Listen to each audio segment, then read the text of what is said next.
ఇవాళ వాతావరణం కలుషితం అయిపోయి హైదరాబాదు నగరంలో నీళ్లు అడుగంటిపోయి 2000 ఫీట్లు బోర్ వేసుకున్నా నీళ్లు పడని పరిస్థితి వస్తే ఈ నగరంలో ప్రజలు బతకలేరు. ఈ నగరం సర్వనాశనం అయిపోతుంది. అందుకే ఇవాళ రాజకీయంగా నాకు తెలుసు, ఈరోజు కొంతమంది పేదల కష్టం వచ్చింది, వాళ్ళ కన్నీళ్ళు నేను అర్థం చేసుకుంటే వాళ్ళ దుఃఖం నాకు అర్థం అవుతుంది. మధ్యతరగతి వాళ్ళు జీవితాంతం కష్టపడి సంపాదించుకున్నది కొంతమంది మోసగాళ్ళ చేత నమ్మి మోసపోయి టీఆర్ఎస్ సన్నాసులను నమ్మి లక్షల రూపాయలు పెట్టి కొనుక్కున్న ఇండ్లు అధికారులు వచ్చి కూలగొడితే ఆ కుటుంబం యొక్క దుఃఖం, ఆ బాధ నాకు తెలుసు. కానీ ఇట్లనే వదిలేసుకుంటూ పోతే ఇవాళ చెరువులను ఆక్రమించుకొని నాలాలను ఆక్రమించుకొని మూసీని ఆక్రమించుకుంటే ఈ సమస్యకు పరిష్కారం ఎక్కడ? ఇవాళ వాళ్ళని తొలగిద్దాం. తొలగించినప్పుడు వాళ్ళకు వచ్చిన నష్టాన్ని ఏ విధంగా భర్తీ చేద్దామో మీరు సూచన ఇవ్వండి. ఈ ప్రభుత్వం సిద్ధంగా ఉంది. ఏ పేదవాడి కన్నీళ్లు మేము చూడదలుచుకోలేదు. ప్రతి పేదవాడికి ప్రత్యామ్నాయం చూపించాలన్నదే నా ఆలోచన. ఇవాళ మూసీలో ఆ దోమలు, ఆ కంపు, ఆ కలుషితంలో బతికే కంటే ఒక మంచి డబుల్ బెడ్రూమ్ ఇల్లు ఇచ్చి వాళ్ళు బతకడానికి ఉండడానికి ఇచ్చి వాళ్ళకు పని కల్పించి వాళ్ళ పిల్లలు చదువుకోవడానికి ప్రభుత్వం ఏర్పాటు చేస్తే కేటీఆర్ హరీష్కి వచ్చిన నొప్పేందే, ఈటల రాజేందర్ దుఃఖమేందే నాకు అర్థమైతలేదు. ఏంది మీ బాధ? వాళ్ళు మంచిగా బతకొద్దా?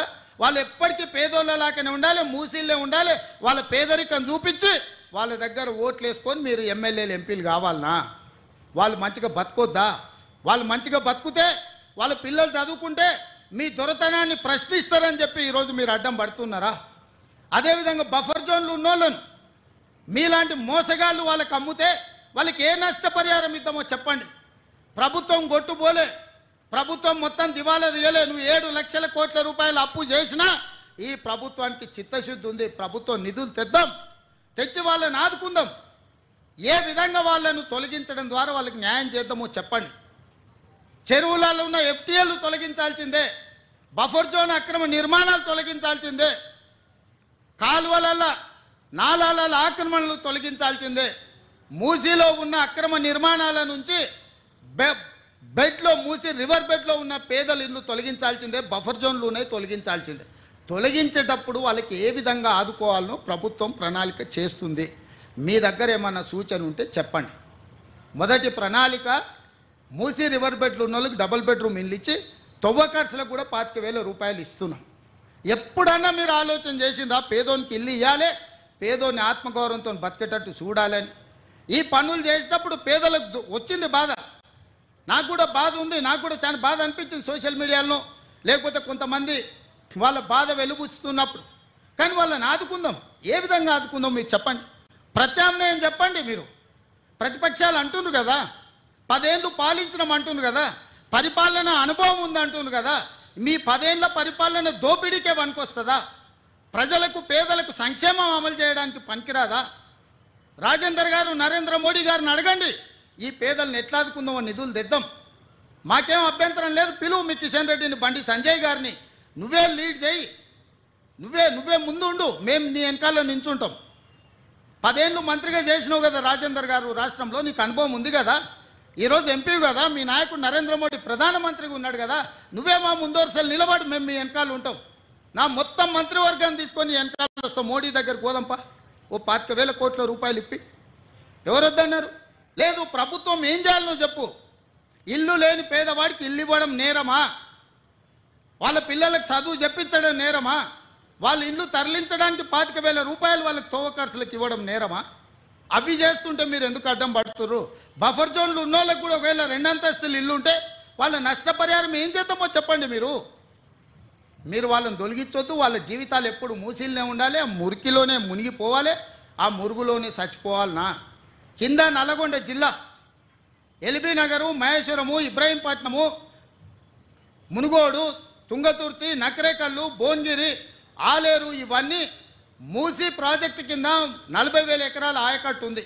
ఇక్కడి నుంచి అక్కడికి మురుగునీళ్ళు పోయి ఒక పక్కన ఫ్లోరైడ్, రెండో పక్కన మూసి మురికి నల్గొండ జిల్లా ప్రజలు బతకలేని పరిస్థితిలో ఉంటే ఆ నల్గొండను ప్రక్షాళన చేయడానికి ఈరోజు ఒక ప్రయత్నం చేస్తుంటే దాన్ని అడ్డుకుంటారు.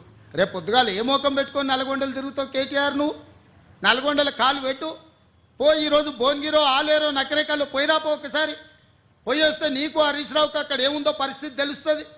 మూసి మురుగుతోనే అక్కడ పంటలు ఎట్లా కలుషితమవుతుందో పోదంపా. అక్కడ నీళ్లు తాగి పశువులు చచ్చిపోతున్నాయి. అక్కడ పాలు కూరగాయలు కూడా తినలేని పరిస్థితి ఉన్నాయి. ఆకు కూరలు కూడా ఈ కలుషితమైన నీళ్ళ వల్ల ఎంత కాలుష్యం వచ్చి ఎంత విషంగా మారిందో నల్గొండ జిల్లా. ఈరోజు వాళ్ళు విషం దిగమింగుకొని నల్గొండ ప్రజలు బతుకుతున్నారు. ఇవాళ విషాన్ని దిగమింగుతున్నది నల్గొండ. ఆ నల్గొండను బాగు చేయడాలంటే మూసి ప్రక్షాళన చెయ్యాలి. ఆ మూసిని బాగు చేద్దామని మేమంటే మీరు అడ్డం పడుతున్నారు. అంటే నల్గొండ ప్రజలు సావాల్సిందేనా శాశ్వతంగా? ఒక పక్కన ఫ్లోరైడ్ ప్రాబ్లము, రెండో పక్కన మూసి కలుషితము. ఈ రెండింటితో నల్గొండను చంపేద్దామా? ఇదేనా మీ కోరిక? మీకు ఓట్లు వేయలేదు, నల్గొండలో ఒక సీటు గెలవకపోతే నల్గొండ ప్రజల్ని చంపేద్దామని స్కీమ్లు వేస్తారా బామార్దులు కలిసి అని నేను అడుగుతున్నా. ఇవాళ గతంలో మీరు మాట్లాడిన ప్రజలు సోషల్ మీడియాలో పెడతలేరా? మూసీ గురించి మీరు మాట్లాడలే, అసెంబ్లీలో మీరు మాట్లాడలే, ఆక్రమణల గురించి మీరు మాట్లాడలే. మీరు శాతగానోళ్ళు కాబట్టి మీరు ఒక్క పని చేయలే. ఈ ప్రభుత్వం కొంచెం రాజకీయంగా ఇబ్బంది వచ్చినా ఒక మంచి కార్యక్రమం చేయాలని ముందుకు వస్తున్నాం. దీన్ని ఏ విధంగా ముందుకు తీసుకెళ్తామో మీరు సలహా సూచనలు చేయండి. అంతే తప్ప కిరాయి మూకలు నెంబడేసుకొని మేము అడ్డగోలుగా మాట్లాడతాం, మేము అడ్డుకుంటామంటే ప్రతి ఒక్కడు బుల్డోజర్ నా మీద నుంచి పోవాలి, బుల్డోజర్ నా మీద నుంచి పోవాలంట. ఎన్ని బుల్డోజర్లు కొనాలన్నా నేను? హరీష్ కోటి కొనాలంట, రాజేందర్ కోటి కొనాలంట, కేటీఆర్ కోటి కొనాలంట. నెత్తి మీద జుట్టు లేని వాళ్ళు కూడా చాలా మంది బుల్డోజర్ నా మీద నుంచి ఫస్ట్ పోవాలంటారు. ఎన్ని బుల్డోజర్లు కొనాలి వీళ్ళ కోసము? ప్రభుత్వం దగ్గర అంత ఏడుంది? అప్పులు చేసిపోయింది కేసీఆర్. వీళ్ళందరి కోసం బుల్డోజర్లు కొనాలంటే లేవు, బుల్డోజర్లు కొనం. మీలాంటి సన్నాసుల కోసం బుల్డోజర్లు అవసరమా? దారుణమే పిచ్చుకుక్క గరిస్తే కూడా సస్తారు మీరు.